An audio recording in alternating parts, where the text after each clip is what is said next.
हमारे यहाँ वो रूटीन बन गया है, वो है कि हम जब आपस में बैठते हैं तो जो शख्स मौजूद नहीं उसके बारे में हम ऐसी गुफ्तगू शुरू कर देते हैं जिससे उसकी इज्जत पे हर्फ आ जाए, बदनाम हो जाए, उसके ऐब खुलकर सामने आ जाए। अब इसके बारे में हदीस तो बड़ी, बच्चे बच्चे को अजबर है कि गीबत करने वाला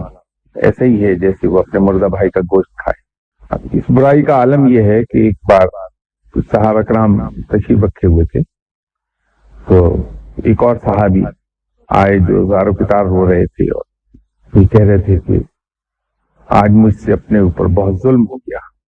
एक गैर औरत की तरफ राग़िब हो गया। तो साहबा ने कहा कि शुक्र है हम ये समझे कि शायद आज आपसे किसी की गीबत हुई।